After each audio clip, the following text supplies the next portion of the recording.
নমস্কার, আপনাদের সকলকে স্বাগত জানাচ্ছি। আর তার সঙ্গে শুরু করছি আজকের পর্বের জনমত। আমি সুজিত চট্টোপাধ্যায় রয়েছি আপনাদের সঙ্গে।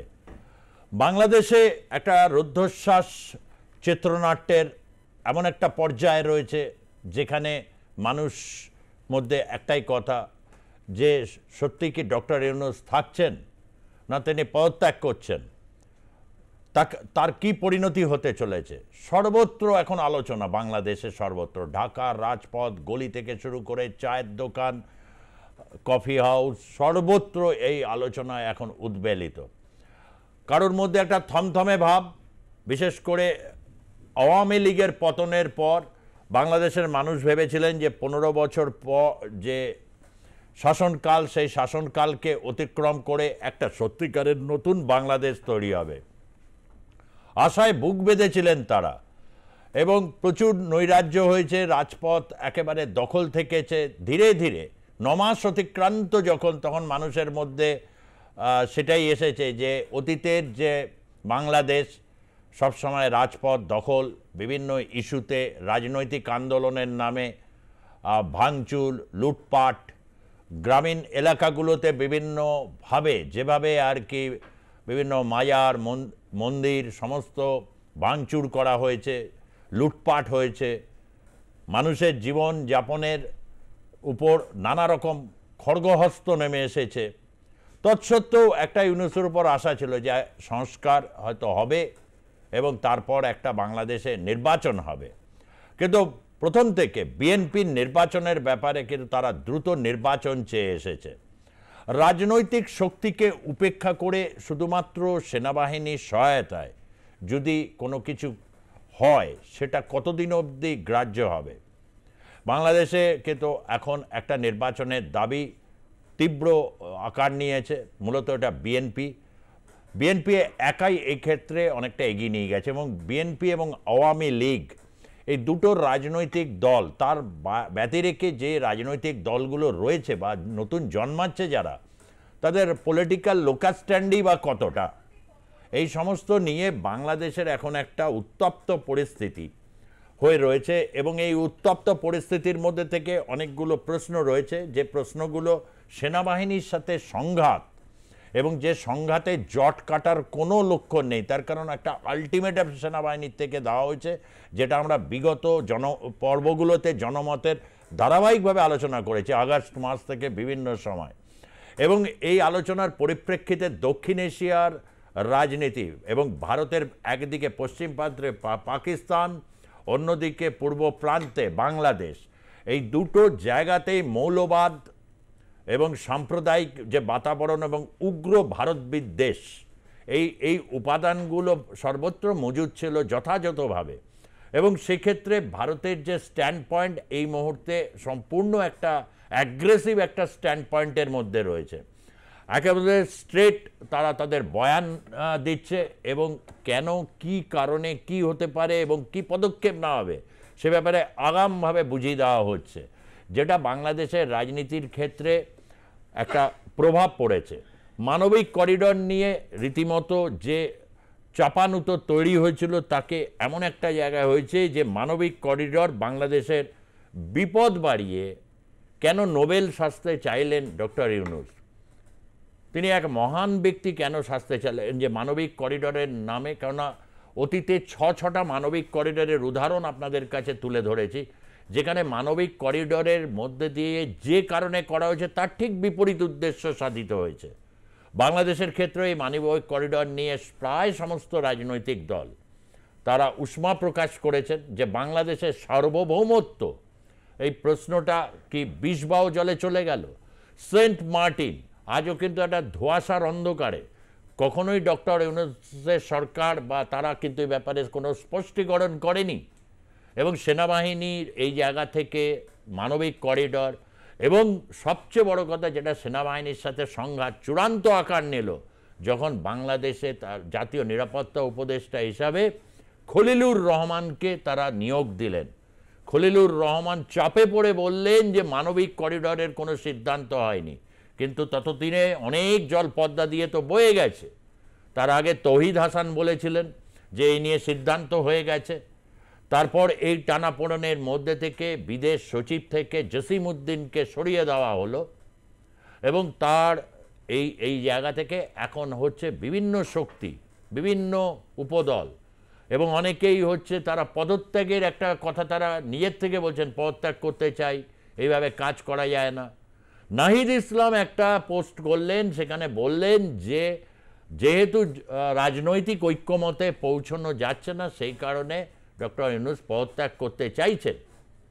এটা তিনি সারফেস করে দিলেন। আমরা অতীতেও দেখেছি যখন ওয়াকারুজ্জামান তিনি ডেকে শাসিয়ে দিয়েছিলেন যে বেশি বার বেরো না, সেটা হচ্ছে হাসনাত আবদুল্লাহ এবং সার্জিস আলম দুজনে গিয়েছিলেন এবং হাসনাত আবদুল্লাহকে এটা করার পর তার গরম গরম বক্তব্য কিন্তু সেটা সার্জিস আলমকে দিয়ে অনেকটা কম্পেনসেট করেছিল সেনাবাহিনী।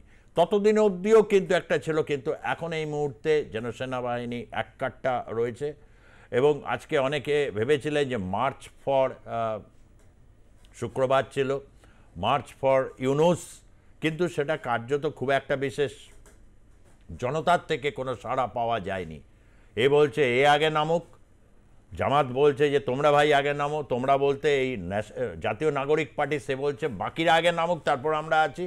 এই চলছে এখন বাংলাদেশে। আর অদূরে বসে মুচকি হাসছেন শেখ হাসিনা। রাজনীতির এক এই সন্ধিক্ষণে বাংলাদেশের অত্যন্ত কুশলী রাজনীতিবিদ এই উপমহাদেশের শেখ হাসিনা কিন্তু তিনি মুচকি হাসি হাসছেন, যে তিনি আগেই বলেছিলেন যে আমি কি করেছি, আমার অপরাধটা কোথায় যে আমাকে এইভাবে সরিয়ে দেওয়া হলো। আজ এই প্রশ্নটা খুব সামনেভাবে আসছে। আমরা যাব বিস্তারিতভাবে এর বিশ্লেষণে, অবশ্যই যাব, আপনাদের জন্যে ফোন লাইনও খুলব, আপনারা মতামত দেবেন প্রত্যেক দিনের মতো খুব সংক্ষেপে। কিন্তু তার আগে একটা প্রতিবেদনকে সঙ্গে নেব, দেখব যে ইউনূস সাহেবকে নিয়ে যে পদত্যাগ নাকি সেনা অভ্যুত্থান গোটা বাংলাদেশ, এমনিতেই বাংলাদেশে সবচেয়ে ভালো বিনোদন হচ্ছে গুজব। চারিদিকে গুজবের চাষ হয়, প্রচুর গুজব, লোকে গুজব ছড়ান এবং গুজবে তারা যথেষ্ট এনজয় করেন। একটি বাংলাদেশের শ্রেষ্ঠ বিনোদন হিসাবে এটি একটি স্বীকৃত। তাই নানা রকম স্পেকুলেশন, অ্যান্টি স্পেকুলেশনস চলছে। আমরা তার থেকে বিশ্লেষণ করব যে ঠিক কেন আজকে ইউনূসের এই অবস্থা, কেন তাকে বলতে হচ্ছে ছেড়ে দে মা কেঁদে বাঁচি। একেবারে মানে ওই একটা বাংলা গান আছে বাংলাদেশে খুব জনপ্রিয়, ফান্দে পইরা বগা কান্দে রে, মানে খুব কান্নাকাটির পালা চলছে। আগামী সময় হয়তো অনেক সমন্বয়ক, বিপ্লবী সমন্বয়কদের হয়তো কান্নাকাটির ছবিও আপনাদের কাছে হয়তো আমরা পৌঁছে দিতে পারবো। সমাজ মাধ্যমের দিকে আমরা রয়েছি, কেননা একে ওকে ঠেস মেরে এখন প্রচুর পোস্ট করা চলছে। যাই হোক, আমরা প্রতিবেদনে যাই, তারপর নিঃসন্দেহে আপনাদের কাছে যারা আজকে প্যানেলে রয়েছেন তারা আপনাদের কাছে তাদের বিশ্লেষণ তুলে ধরবেন। 2024-এর 5ই আগস্ট গণ আন্দোলনের চাপে বাংলাদেশের প্রধানমন্ত্রীর পদ থেকে ইস্তফা দেন শেখ হাসিনা। বাংলাদেশে তখন আগুন জ্বলছে। হাসিনা দেশ ছাড়তেই একদিকে চলে যুদ্ধ জয়ের উল্লাস, অন্যদিকে আওয়ামী লীগের নেতাদের সরিয়ে ফেলার অভিসন্ধে। কোন রাহাজানি অত্যাচারের ছবি উঠে এসেছিল পড়শি দেশে।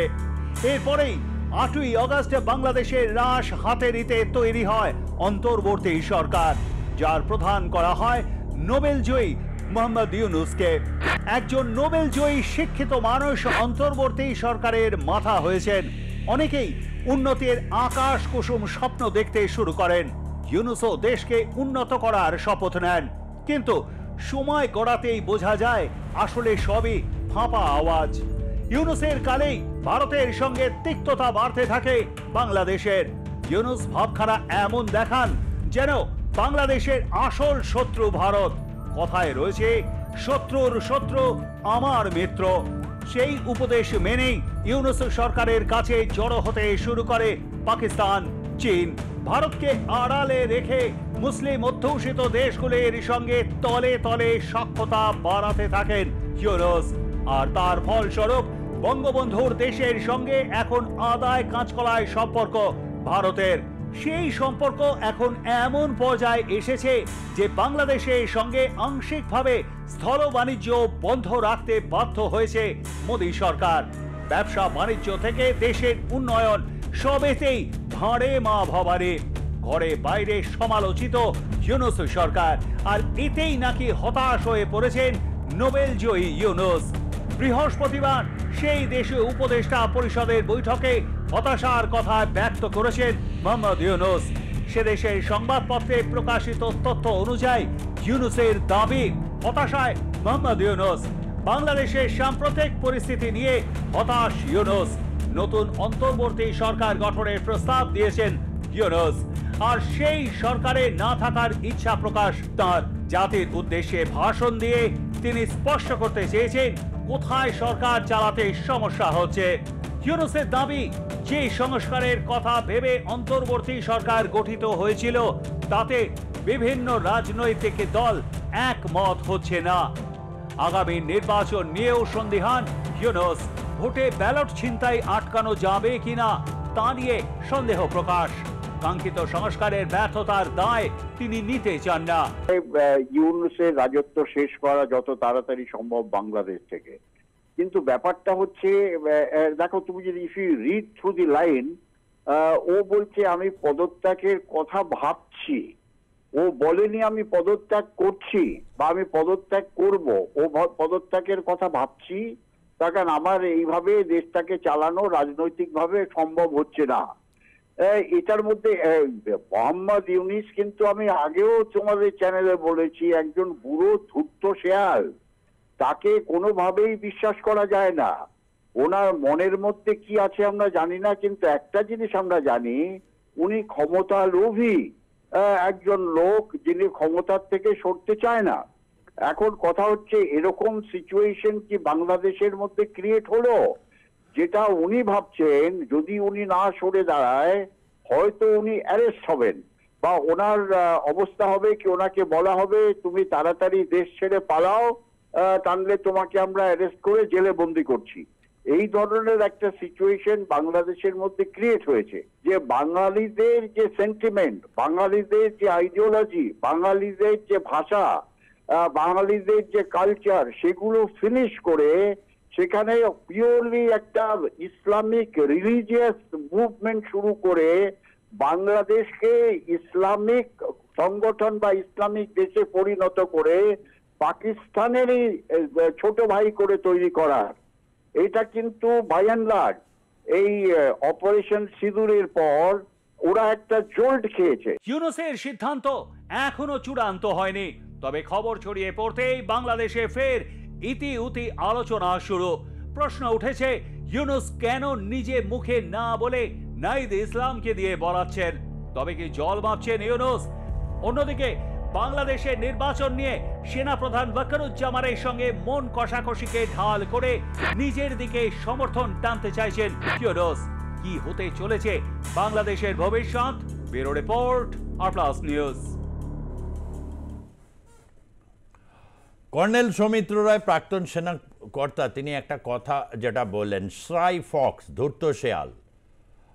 ইউনূস সম্পর্কে এই ধরনের যে মন্তব্যগুলো প্রমাণ করে যে তাকে সঠিক রিড করতে পেরেছিল এবং তিনি একটা আবরণ তৈরি করেছিলেন, একটা আচিলায় যে ডিজাইনটা তৈরি হয়েছিল শেখ হাসিনাকে সরিয়ে দেওয়ার জন্যে। আজকে অনেকটাই প্রশ্নটা আসছে যে শাসনকাল চলাবার সময় তার বিরুদ্ধে যে অভিযোগ, গুম খুন বা হচ্ছে ভোট লুট, সেই অবস্থা যদি আজকের বাংলাদেশের 9 মাসে সে অবস্থা থেকে কতটা পরিবর্তন হয়েছে, 9 মাসে কত গুম খুন, তার হিসেবটা কি হবে?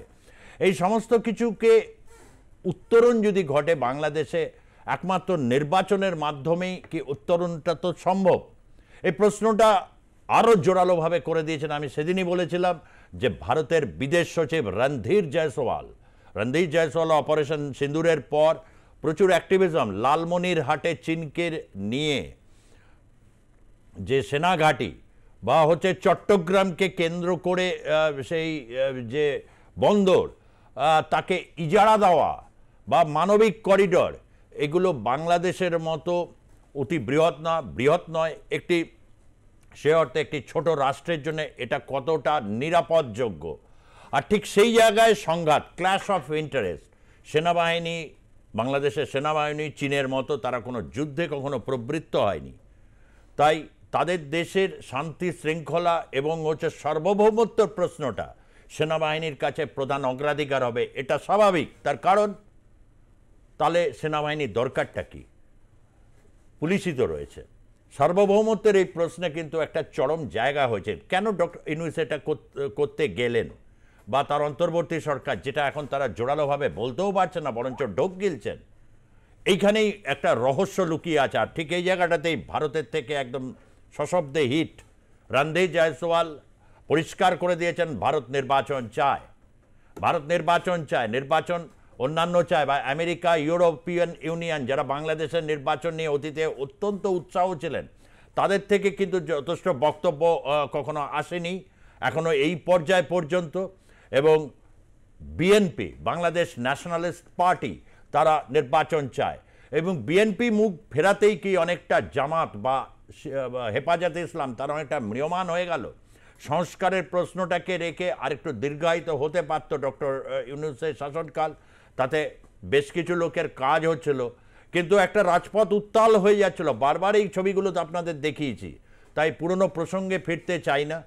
সামনের সময় কি হতে চলেছে, বাংলাদেশের ভবিষ্যৎ, কি কি অপশনস রয়েছে, একেবারে আলোচনাটাকে সেই দিকে আমরা নিবদ্ধ করছি।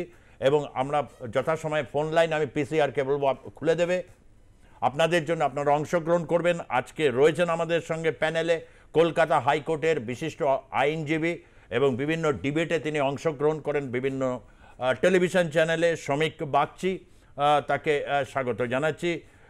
রয়েছেন ভারতীয় জনতা পার্টির মুখপাত্র জ্যোতি চ্যাটার্জি, ভারতীয় জনতা পার্টির মুখপাত্র জ্যোতি চ্যাটার্জি, আপনাকেও স্বাগত জানাচ্ছি। এবং উত্তরবঙ্গ থেকে, বাংলাদেশ লাগোয়া জায়গা থেকে, পশ্চিমবঙ্গের সীমানা থেকে রাজনৈতিক বিশ্লেষক হিসাবে থাকছেন গৌতম দত্ত। গৌতমবাবু, আপনাকেও আমি স্বাগত জানাচ্ছি। জ্যোতি চ্যাটার্জি, বাংলাদেশে এরকম 22 তারিখ মানে গতকাল সেনাবাহিনীর থেকে একদম একটা চরম এরকম প্রত্যাঘাত পেয়ে, যেখানে একদম বলা যেতে পারে সেই মুডে ওই কথাটা এনাফ ইজ এনাফ, যেটা ওয়াকারুজ্জামান বলেছিলাম, এনাফ ইজ এনাফ, তিনি নিশ্চয়ই আবারও বলে দিয়েছেন, আর কিছু ইয়ে করা যাবে না, হয় এটা ঠিক করুন, নির্বাচন দিন, নাহলে আমাদের দেখতে হবে এবার আমরা কি করি।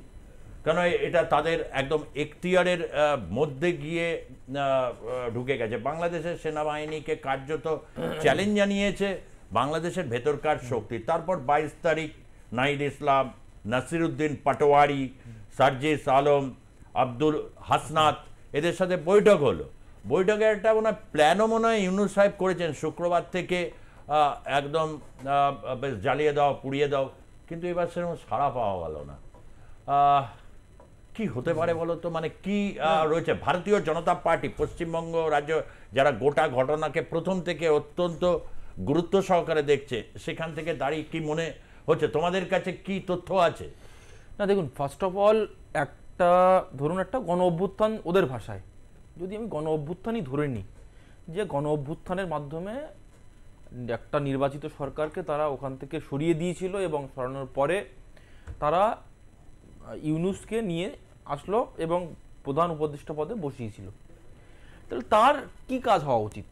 গণ অভ্যুত্থান পরবর্তী সময়ে পৃথিবীর যে কোনো জায়গায় গণ অভ্যুত্থান পরবর্তী সময়ে একটা ট্রানজিশনাল গভর্নমেন্ট, তো যাতে নির্বাচন হয় এবং নির্বাচিত সরকারের কাছে ক্ষমতা হস্তান্তর করে আমি ক্ষমতা থেকে সরে দাঁড়াবো, এইটাই তো হওয়া উচিত। যেখানে যেখানে অন্তর্বর্তীকালীন সরকার হয়েছে বা গণ অভ্যুত্থান পরবর্তী সরকার হয়েছে, তাদের কিন্তু মোটিভটা এটাই থাকে। আর এই ইউনূস সরকারের মোটিভটা আপনি দেখুন, মানে ইউনূস মানে এখন যে সরকারটা চলছে ইউনূসের নেতৃত্বে, সেই সরকার কোথায় ডিপি ওয়ার্ল্ডকে আপনার নিউ মুরিং ইন্টারন্যাশনাল মানে টার্মিনাল যেটা চিটাগাং পোর্টের, সেটা সব দিয়ে দেওয়া হলো। ইউএস নেভির সব থেকে ক্লোজ অ্যালাই ডিপি ওয়ার্ল্ড তাকে। আপনার ইউএস নেভি সেখানে ঘুরে বেড়াচ্ছে, একাধিক ছবি আমরা দেখলাম। মানবিক করিডোর খুলে দেওয়া হলো, সেখানে ইউএস নেভি বা ইউএস যে আর্ম ফোর্সেস তারা ওখান থেকে আরাকান আর্মির সঙ্গে তারা যোগাযোগ রাখতে বলেছে এবং এটা প্রকাশ্যে ইউএসের যে 3 জন প্রতিনিধি ঢাকায় গিয়েছিল তারা বলেছে যে এবং আপনার জাতিসংঘের যে মহাসচিব উনিও গিয়ে বলেছেন আরাকান আর্মির সঙ্গে বাংলাদেশ যোগাযোগ রেখে কাজ করবে। এইবার আপনি ভাবুন, বা এই রিসেন্টলি দেখলাম স্টারলিংক বাংলাদেশে পুরো অপারেট করতে স্টার্ট করলো এবং ইউনিট সরকার কারোর সাথে আলোচনা না করেই সেটাকে ছাড়পত্র দিয়ে দিল। এই যে টোটাল ঘটনাগুলো ঘটলো, আপনার মনে হয় যে একটা সরকার তার তো উচিত ছিল সংস্কার হবে, যদি কনস্টিটিউশন পরিবর্তন করার দরকার থেকে কনস্টিটিউশন পরিবর্তন করবে, তা না করে কোথায় ইউএস নেভিকে এনে আপনার বাংলাদেশের মাটিতে জায়গা করে দেওয়া, তারা ওখানে এক্সারসাইজ করছে, বাংলাদেশের মাটিতে ইউএস নেভি ঘুরে বেড়াচ্ছে, আপনার আরাকান আর্মি ঘুরে বেড়াচ্ছে। তো সুতরাং তার যে প্রেসক্রিপশন, মানে তার যে একটা অ্যাসাইন কাজ ছিল, উনি তো নিজেই বলেছিলেন যে এটা একটা মেটিকুলাসলি ডিজাইন ছিল। উনি যখন বাংলাদেশের যারা ভারত বিদ্বেষী আছে, তোমার এই বয়ান শুনে বলবে যে আমার দেশ, সেই দেশের সরকার নির্বাচিত বা অনির্বাচিত, তা দিয়ে আপনাদের কি, আমরা কাকে আমাদের বন্দর দেব, আমেরিকাকে দেব বা না দেব সে ব্যাপারে আপনারা বলার কে? এখানে ভারত বিদ্বেষী লবিটা তো খুব স্ট্রং এখনো, ভেরি মাচ স্ট্রং। এটা তো ঠিক, তাহলে কি বার্তা সেখান থেকে, তাহলে মানে তারা না তো সুজিতদা, আমি প্রশ্নটা আছে না ডেফিনেটলি আসছেও না, কিন্তু যে কোনো দেশের তাদের তো মূল বক্তব্য যেটা ছিল এতদিনে, তাদের শুধুমাত্র যে শেখ হাসিনা বিদ্বেষ তো একটা ছিলই, সাথে সাথে ভারত বিদ্বেষ এবং হিন্দু বিদ্বেষ, তিনটে ছিল পয়েন্ট। আওয়ামী লীগের, শেখ হাসিনার নেতৃত্বে আওয়ামী লীগ বিদ্বেষ, ভারত বিদ্বেষ এবং হিন্দু বিদ্বেষ। তার কারণ কি? শেখ হাসিনা নাকি বাংলাদেশকে তুলে দিচ্ছে ভারতের হাতে, এটাই ছিল তো কনসেপ্ট। এবং ভারত যেহেতু হিন্দুদের মেজরিটি রাষ্ট্র, তো সুতরাং সেটাতেই তাদের প্রবলেম ছিল, এটাই তো মেন পয়েন্ট ছিল। এইবার এই পয়েন্টের পরে দাঁড়িয়ে তাহলে এই কিছুদিন আগে তহিদ ইসলামকে যখন তাদের যে পররাষ্ট্র সচিব, তাকে যখন কোশ্চেন করা হলো যে শেখ হাসিনার নেতৃত্বে যতগুলো চুক্তি ভারতের সঙ্গে হয়েছিল সেই চুক্তিগুলোকে আপনারা বাতিল করবেন, উনি বলেছেন না। তখন সেই সাংবাদিক কোশ্চেন করে তাহলে যদি বাতিল না করেন তাহলে কি বাংলাদেশের স্বার্থের পরিপন্থী ছিল চুক্তিগুলো? উনি উত্তর দিয়েছেন না। তাহলে এতদিন যে ভারত ন্যারেটিভ, ভারত বিদ্বেষ করে চিৎকার করা হচ্ছিল, দিল্লি না ঢাকা, দিল্লি না ঢাকা, তাহলে তো আপনাদের কে ঠিক, মানে আপনার পররাষ্ট্র উপদেষ্টা ঠিক নাকি আপনারা ঠিক? এটাকে ক্লারিফিকেশন করুন। আর দ্বিতীয় বিষয় হচ্ছে আপনাদের সার্বভৌমত্বর কোশ্চেন ছিল, সেখানে আরাকান আর্মি ওয়াটার ফেস্টিভ্যাল করছে আপনাদের ভূখণ্ডে, মূল ভূখণ্ডে 10 কিলোমিটার ভিতরে ঢুকে। আপনার ইউএস নেভি সেখানে এক্সারসাইজ করছে আপনার এই শিলখালি বলে একটা জায়গা আছে সেখানে, যেখান থেকে মানবিক করিডোর স্টার্ট হচ্ছে। এইবার আরাকান আর্মির সঙ্গে গিয়ে আপনারা সমঝোতা করার চেষ্টা করছেন। আরাকান আর্মি যারা রোহিঙ্গাদেরকে মেরেছিল, এবং আপনাদেরকে বলে দেওয়া হয়েছে যে আরসা, যেটা রোহিঙ্গা আরাকান স্যালভেশন আর্মি, তাদেরকে যেন মানে অপারেট করতে দেওয়া না হয়। সেখানে আবার দাঁড়িয়ে জামাত ইসলাম বলছে যে আরাকান আর্মি মানে আরসা, যেটা রোহিঙ্গা আরাকান স্যালভেশন আর্মি, তাদের সঙ্গে মিলে একটা মুসলিম কান্ট্রি গঠন করা হোক। এই যে সংঘাতগুলো তৈরি হচ্ছে, আপনি বলুন এই জায়গায় দাঁড়িয়ে যদি ওয়াকার বলে, মানে ওয়াকারুজ্জামান বাংলাদেশের যে আপনার সেনাপ্রধান, তিনি যদি বলেন যে সার্বভৌমত্বের পরে আঘাত আসছে, এক, দুই হচ্ছে নির্বাচন দরকার, উনি কিন্তু কোথাও বলেননি যে ইউনিট সরকারের পদত্যাগ করার কথা। তাহলে পদত্যাগ করার কথা আসলো কোথা দিয়ে? বিগ কোয়েশ্চেন এই জায়গাটা থেকে। এবং উনি বিএনপির কোনো নেতার সঙ্গে দেখা করছেন না, ইভেন জামাতের সরকার তো বলা হয়, কিন্তু জামাতেরও কোনো নেতার সঙ্গে দেখা করছেন না। উনি দেখা করছেন কাদের সঙ্গে? এই ছাত্রদের সঙ্গে, যারা ওনাকে নাকি এসে বসিয়েছে। আপনি বলুন যে নাহিদ, আপনার সাথে আমার ভিতরে কোনো কথা হলো, আমাদের অনেক মিটিং হয়, গোপন মিটিং, সেই মিটিংয়ের কথা আমরা পার্টিকুলারলি একটা অংশ নিয়ে বাইরে মিডিয়াকে কখন দেবো? যখন আমার কাছে ইনস্ট্রাকশন থাকবে যে এই অংশটুকুই বলতে হবে। তার মানে বেসিক্যালি একটা, আপনি জানেন যে এটার থেকে পরিষ্কার, মানে আমি যেটা বুঝলাম যে নাহিদ ইসলামের মাধ্যম দিয়ে বলা হলো যে ডক্টর ইউনূস পদত্যাগ করতে চান, মানে ইচ্ছুক আছেন, রাজি আছেন, তাই তো? হ্যাঁ, এক্স্যাক্টলি। এবার কেন? মানে তিনি পেরে উঠছেন না, এই চাপ নিতে পারছেন না। তার কারণ হচ্ছে না, এটা একটা ট্যাকটিক। তার কারণ হচ্ছে আপনি জানেন যে ঢাকা উত্তরের যে মেয়র নির্বাচন, সেখানে এই এনসিপির একজন মেয়র হিসেবে নির্বাচিত করা হয়েছে। চট্টগ্রামে এনসিপি মানে এই যে ছাত্রদের একজনকে মেয়র হিসেবে নির্বাচিত করা হয়েছে। এদের একটা প্ল্যান হচ্ছে যে অনির্বাচিত একজনকে আমরা বিভিন্ন পদে বসিয়ে রাখবো, যে কারণের জন্য ঢাকা দক্ষিণ যে সিটি কর্পোরেশন, তার মেয়র পদে যখন বিএনপির একজন ওইখানে দায়িত্ব পাচ্ছে, তখনই কিন্তু এদের ইশারাকের, তো ইশরাকের যখন মেয়র পদে দায়িত্ব পাওয়ার চেষ্টা করছেন, তখন হয়ে গেছে প্রবলেম। সংঘাতটা মূলত এখান থেকে স্টার্ট হয়েছে। এবং এরা জানে যে একদিকে ওয়াকার, একদিকে হচ্ছে বিএনপি, এই দুই সারাচি চাপের সামনে ইউনুসের পক্ষে আর এখানে দাঁড়িয়ে থাকা সম্ভব নয়। ইভেন ইউনুসের তাকে যে প্রেসক্রিপশনটা দেওয়া হয়েছিল যে আপনি এই কাজের জন্য বাংলাদেশে যান এবং আমাদের স্বার্থে মানে ওয়াশিংটনের স্বার্থে আপনি কাজ করবেন, সে কাজ তো কমপ্লিট, এবার একটা এক্সিট দরকার। সেই এক্সিটের অংশ হিসেবে উনি এখন পথ খোলা রাখছেন যাতে কিনা যদি এরকমও তো শোনা যাচ্ছে যে একটা জাতীয় সরকার গঠন করা যায় কিনা, জাতীয় সরকার গঠন করে এই নাহিদ এই সার্জিস এদেরকে বসিয়ে রেখে এক্সিট করা। সেই দাবিটা অনেকটা আগেই ছিল এবং এখন শোনা যাচ্ছে 10ই জুনের মধ্যে জুলাই ঘোষণাপত্র আসবে। সেই ঘোষণাপত্রে আমরা নিশ্চয়ই যদি আসে, কেন সেই কোন জুলাইয়ে আন্দোলন, অগাস্টে পতন, তারপর তার 1 বছর পরে ঘোষণাপত্র, আমি জানি না, সবই অদ্ভুত অদ্ভুত ব্যাপার স্যাপার। তো যাই হোক, সেটা যদি আসে সেখানে চট্টগ্রাম বন্দর সত্যি কি হচ্ছে, মানুষের এগুলো তো জানার অধিকার অবশ্যই থাকবে। আবার প্রশ্ন করে বসবেন না যারা অনেকে লাইভ স্ট্রিমিং দেখছেন যে এই ব্যাপারে ভারত কেন করবে। অবভিয়াসলি বলেছি, এত 4000 কিলোমিটার, এত লোক বিভিন্ন সময় বেরোচ্ছে, বা যেখানে ওই আসিফ নজরুল সাহেব বলেছিলেন যে এত লক্ষ ভারতীয় ওখানে চাকরি করে, এইসব বলে যে উগ্র বিদ্বেষটাকে ছড়িয়ে দেওয়া হয়েছিল, সেই সম্পর্কে কোনো যথাযোগ্য ব্যাখ্যা কিন্তু 9 মাসেও পায়নি। 10 মাস হয়ে গেল। আগামী দিনে এই ব্যাখ্যাগুলো যতক্ষণ না হবে ততক্ষণ অবধি এই প্রশ্নগুলো চলতে থাকবে এবং সেরকম পরিস্থিতি অনুযায়ী অ্যাকশনও চরিত্রও বদলাবে। ডক্টর ইউনূস নোবেলজয়ী মানুষ, ভালো মানে ব্যক্তি, অনেকেই বলেন, অনেকে বাংলাদেশে আশা করেছিলেন যে আন্তর্জাতিক ক্ষেত্রে স্বনামধন্য ব্যক্তি, বাংলাদেশকে আরও আন্তর্জাতিক স্তরে তুলে নিয়ে যাবেন হবে। কিন্তু এই ভদ্রলোকের নির্বাচন শুনলেই দেখা যায় গায়ে জ্বর এসে যায়। একদম নির্বাচনটাকে, মানে নির্বাচন অবশ্য দাঁড়ানো নেই তিনি কোনোদিন।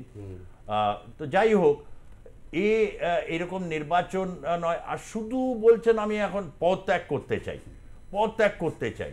আগেও একটা সাক্ষাৎকার আমি দেখেছিলাম, একজন বিশিষ্ট সাংবাদিক বাংলাদেশের, সম্ভবত বণিক বার্তা বলে কাগজটা, মানে সাংবাদিকে মানে এডিটারের সঙ্গে তার ইয়েতে, আমি তো কিছু না, ওরা আমারে বললো যে আপনি এসে বসেন, আমি তো ওখানে ছিলাম, তারপর আমি এলাম, বসলাম, যত তাড়াতাড়ি নির্বাচন দিয়ে চলে গেলে আমি ভালো। মানে আমি ভাবলাম যে কি দারুণ, কি সরল মানুষ, কিন্তু এত নির্বাচন হলেই এই আসে, তারপর আমি পদত্যাগ করতে চাইছেনটা কি?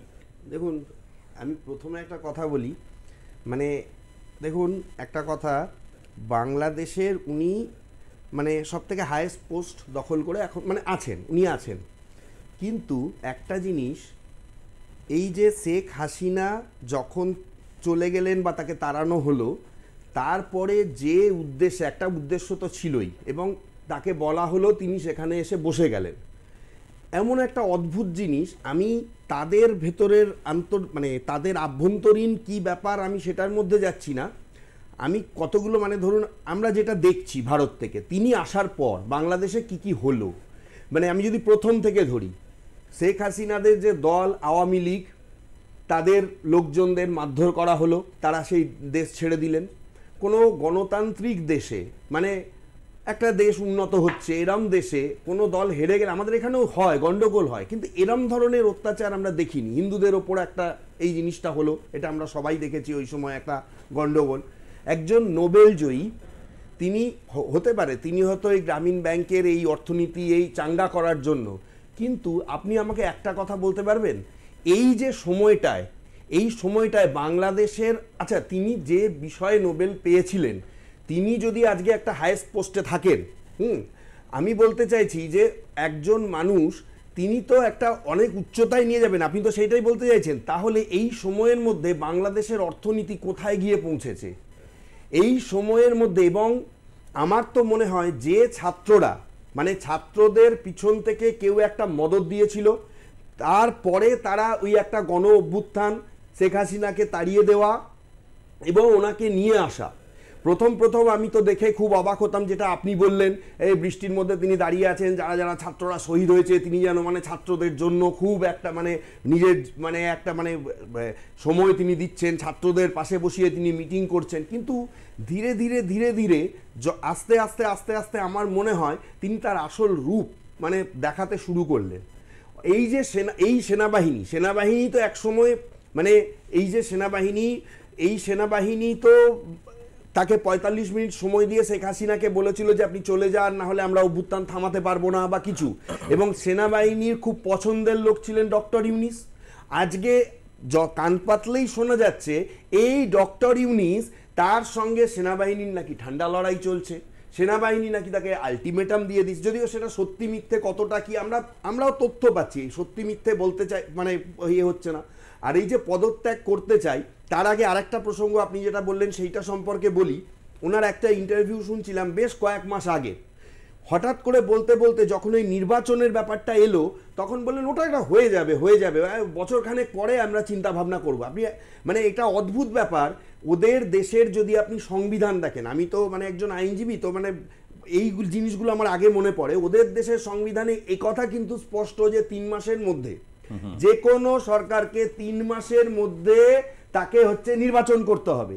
কত মাস হয়ে গেল, শেখ হাসিনা চলে যাচ্ছেন প্রায় এক বছরের কাছাকাছি, আগস্ট মাসে তাকে করা হয়েছিল, এখনো পর্যন্ত ওই কয়েকটা ওই মেয়র নির্বাচন এইগুলো ছাড়া সারা দেশের যে নির্বাচন, সেই নির্বাচন এখনো পর্যন্ত তিনি করাতে পারলেন না, বা নির্বাচন মানে এখন তিনি চাইছেনই না। এখন তো আমার মনে হচ্ছে যে নির্বাচনটা হলে তার মানে এই যে পদত্যাগের যে ব্যাপারটা, আমার যেটা মনে হচ্ছে যে সেনাবাহিনীও এখন উত্তাল হয়ে গেছে, দেশের মানুষ ওখানকার সাধারণ, দেখুন ওখানে কিন্তু দুটো ব্যাপার রয়েছে আমার যেটা ব্যক্তিগত ধারণা।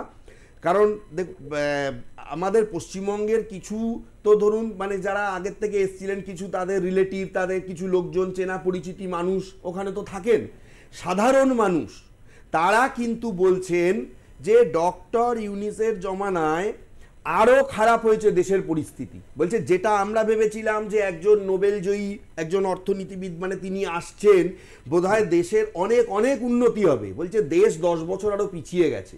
তারা বলছেন এটা, মানে আমি আপনাকে বলছি যে আমি এর মানে বিশাল কোনো এভিডেন্স দিতে পারবো না, কারণ ওখানে এমন একটা বিষয়, একজন হিউম্যান রাইটসের ওখানে দক্ষিণ এশিয়ার মানে চেয়ারম্যান উনি ওখানে থাকেন, উনি বলছেন যে আমি যদি প্রকাশ্যে বিরোধিতা করতে যাই রাজপথে আমাকে গুলি মেরে দেবে, এই রকম পরিস্থিতি দাদা তৈরি হয়ে গেছে।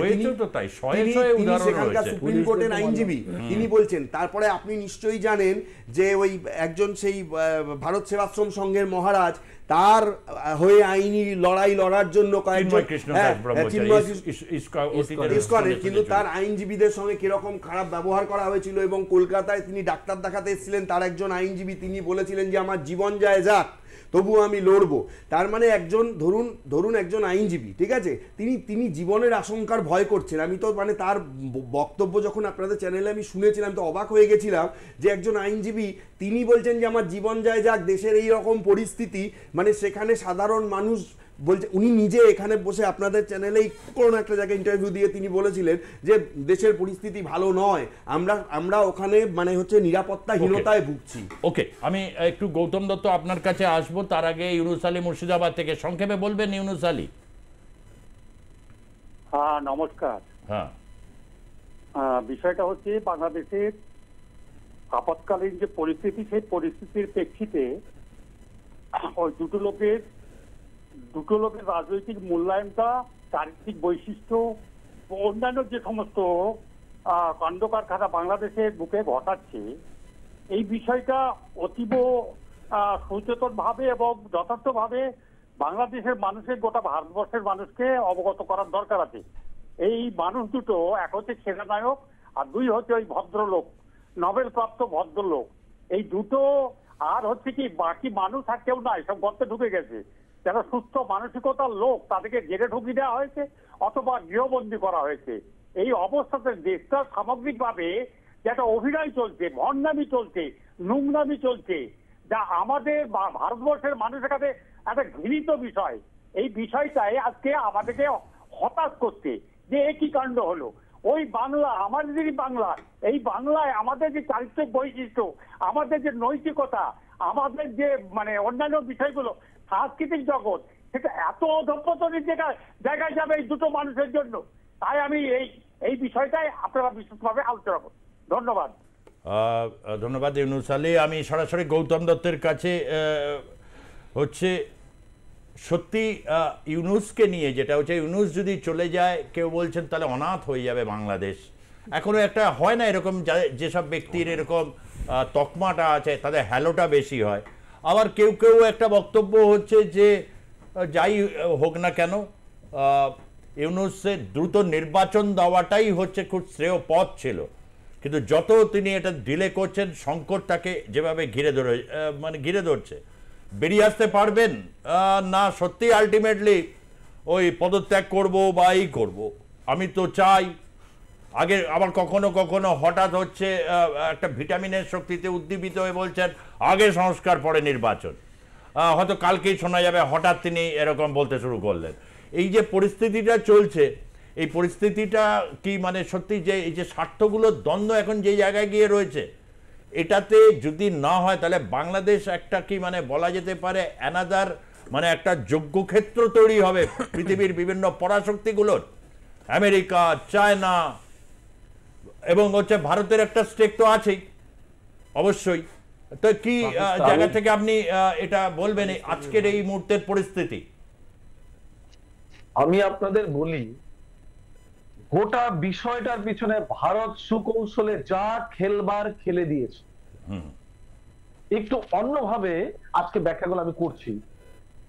আপনারা জানেন যে আইএমএফ এর লোন নিয়ে, ঋণ নিয়ে পাকিস্তানের বিরুদ্ধে ভারত সোচ্চার ছিল, তাই তো? কিন্তু অনেকে জানে না হয়তো এর মূল কৌশলটা বাংলাদেশের বিরুদ্ধেও ছিল। কারণ 2023 সালে শেখ হাসিনার সময় 470 কোটি টাকা আইএমএফ ঋণ স্যাংশন করেছিল বাংলাদেশের জন্য। তার প্রথম কিস্তি, দ্বিতীয় কিস্তি এবং তৃতীয় কিস্তির টাকা পেয়েছে, চতুর্থ আর পঞ্চম কিস্তির টাকা পায়নি। এবং তার এগেইনস্টে যে সমস্ত শর্তগুলো চাপিয়ে দেওয়া আছে সেগুলো এই মুহূর্তে তাকে ফিল আপ করা মুশকিল। কারণ দুটো কারণে, এক হচ্ছে পাকিস্তানের মতো বাংলাদেশের সন্ত্রাসের আতুরঘর হয়ে আছে, দ্বিতীয়ত কথা হচ্ছে রাজনৈতিক স্টেবিলিটি না থাকার কারণে বাংলাদেশকে বিশ্বাস করতে পারছে না। ফলে সেটাও কিন্তু বাংলাদেশের অর্থনীতির উপর প্রভাব পড়ছে। এই যে আমরা মানবিক করিডোরের কথা বলি, তো ইউনূস কেন ট্রাম্পকে এই মানবিক করিডোর দেওয়ার চেষ্টা করছিলেন, তার মূল কারণটা কিন্তু অন্যখানে। মূল কারণটা হচ্ছে সেইখানে মানবিক করিডোর দিয়ে আইএমএফ এর ঋণটা যাতে স্যাংশন হয়, সেটা ছিল তার পিছনের লক্ষ্যটা, এবং সেই লক্ষ্য পূরণ করবার জন্য সেটা চেয়েছিল। কিন্তু ইউনূসের কপাল মন্দ, এই কারণেই মন্দ, এই মানবিক করিডোরকে কেন্দ্র করে যে জাতীয়তা বোধ গড়ে তুলতে পেরেছিল সুকৌশলে, এই ওয়াকার সুকৌশলে, বিএনপি সুকৌশলে এই মানবিক করিডোরের এগেইনস্টে একটা জাতীয়তা বোধের জন্ম দিয়েছিল। মানুষ বিশ্বাস করে ফেলেছিল যে আমরা মানবিক করিডোর দিলে পরে আমাদের জাতীয় স্বার্থ ক্ষুণ্ণ হবে, এটা আমরা করতে দিতে পারি না। এটা হচ্ছে তার একটা অন্যতম কারণ। দ্বিতীয়ত কারণ হচ্ছে আজকে তার দলের অন্তর্দলীয় পদত্যাগের প্রবণতা। আপনারা জানেন যে এই মুহূর্তে সার্জিস আসিফ নজরুলের পদত্যাগ চাইছে, পাটোয়ারি অর্থ উপদেষ্টা, শিক্ষা উপদেষ্টার পদত্যাগ চাইছে, বিএনপি চাইছে নিরাপত্তা উপদেষ্টা এবং ছাত্রদের পদত্যাগ। আর ওই যে নির্জীব ভুঁইয়া, তাকে তো খুঁজে খুব একটা পাওয়া যাচ্ছে না। ওই নির্জীব ভুঁইয়াকে এখন খুঁজে পাওয়া যাচ্ছে না, যা সেটা সে করবার চেষ্টা করছে। আমাদের ইতিহাস যদি আমরা লক্ষ্য করে দেখি তাহলে আমরা দেখব যে কোনো দেশের একটি সরকারকে দারুণভাবে প্রতিষ্ঠা করবার ক্ষেত্রে মিডিয়ার একটা বড় ভূমিকা থাকে। এই মুহূর্তে ইলেকট্রনিক্স মিডিয়া এবং বিভিন্ন পত্রিকা তারা একের পর এক এই ইউনূসের বিরুদ্ধচারণ করছে। আপনারা হয়তো জানেন যে এই যে ডেইলি স্টার কিংবা প্রথম আলো, এরা প্রতিদিন বন্দুকের নলের সামনে দাঁড়িয়ে তাদের লেখাটা প্রকাশ করে। এমন একটা অবস্থা তৈরি হয়েছে, একটা ইউটিউব চ্যানেল দেখাতে পারবেন না যেখানে দাঁড়িয়ে আজকে ইউনূসের প্রশংসা করছে না, বিরোধিতা করছে। সুতরাং এমন একটা অবস্থার মধ্যে এসে তারা দাঁড়িয়ে আছে। সুতরাং তাকে কিন্তু যেতে হবে। আর ইউনূসের আবহনও নাই, বিসর্জনও নাই, কারণ তিনি একটি নয়, 1, 2, 3, 4 একাধিক দেশের তিনি নাগরিকত্ব নিয়ে আছেন। তার পক্ষে চলে যাওয়াটা কোনোভাবেই সমস্যা নয়।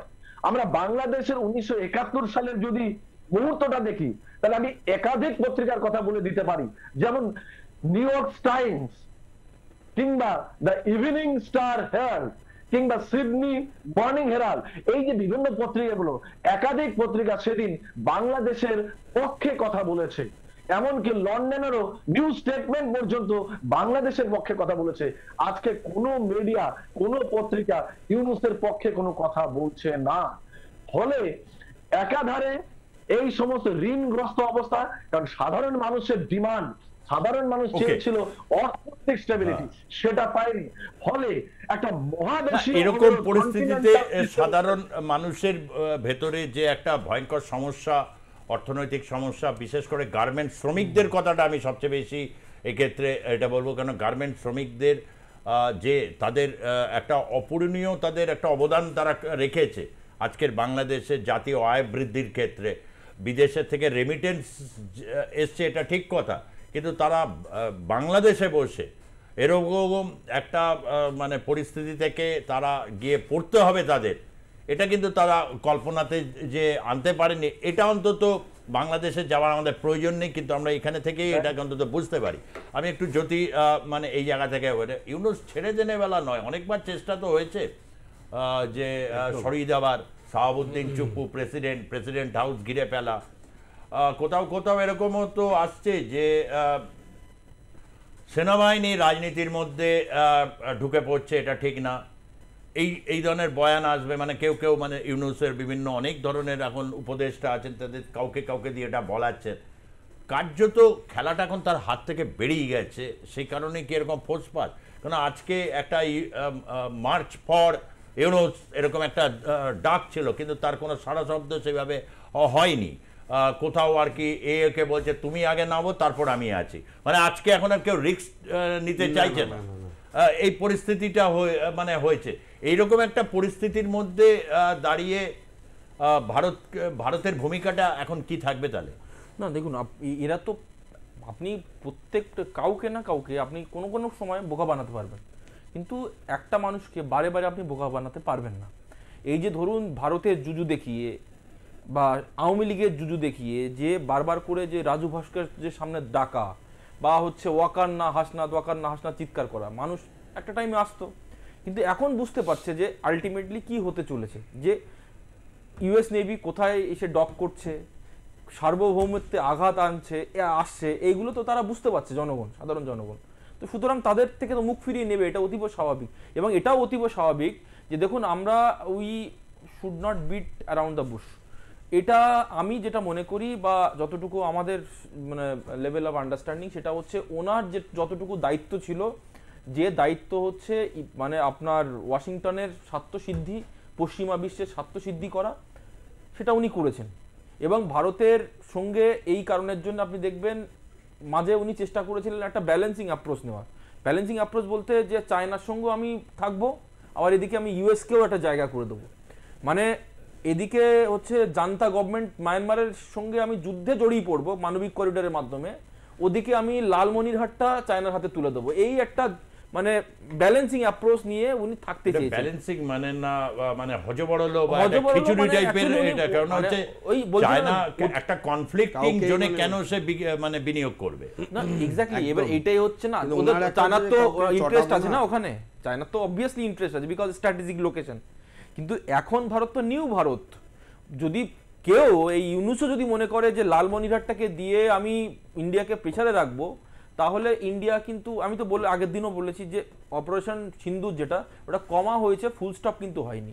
তো সুতরাং এটা যদি কেউ বলে আমাদের সার্বভৌমত্বে যদি কেউ থ্রেট দেওয়ার চেষ্টা করে, সেই ইউনূস হোক আর যাই হোক, আমরা কিন্তু ছেড়ে কথা বলবো না, এটা কিন্তু পরিষ্কারভাবে। ওকে, মানে পরিষ্কার হচ্ছে যে নতুন ভারত এইরকম পরিস্থিতি এবং তার অ্যাকশনের দিকে সেটা মানে সে যাচ্ছে। আমি একটু শ্রমিকবাবু আপনার কাছে এটাই জানতে চাইবো যে সত্যিই তো তাই, এইরকম ভ্যান্ডালিজম, মানবাধিকার লঙ্ঘন, হিন্দুদের উপর ধারাবাহিক একটা তো হিন্দুদের 6 দফা না 8 দফা একটা দাবি ছিল চিন্ময় কৃষ্ণ দাস ব্রহ্মচারীর সাথে এই ভারতের সাথে অকারণে সম্পর্ককে যে তিক্ততার দিকে নিয়ে গেল, ভিসা বাতিল হয়েছে। ভারত কিন্তু এখন পাল্টা একটা অ্যাকশন মোডে, ভারত বয়কটের ডাক দিয়েছিল, কিন্তু ভারতের পণ্য যাচ্ছে, কিন্তু ভারত কিন্তু তাদের পণ্যের উপর শর্ত চাপিয়ে দিয়েছে।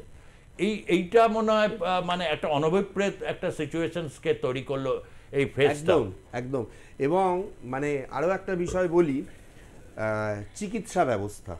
চিকিৎসা ব্যবস্থা বাংলাদেশের একটা আপামর জনসাধারণ, সাধারণ মানুষ, আমি মানে একদম গ্রাসরুট লেভেলে বলছি, আপনি যদি নর্মাল মানে ইউটিউব খোলেন, একটা সময় ডক্টর ইউনিস এবং তার লোকজন তারা বলতো ভারত থেকে নেওয়ার দরকার নেই, থাইল্যান্ড চলে যাও। থাইল্যান্ড বাংলাদেশের পাশে নয়, থাইল্যান্ড যাওয়া আসা করতে একটা সাধারণ বাংলাদেশির যে টাকা খরচ, তাদের পক্ষে কি সেইটা সম্ভব?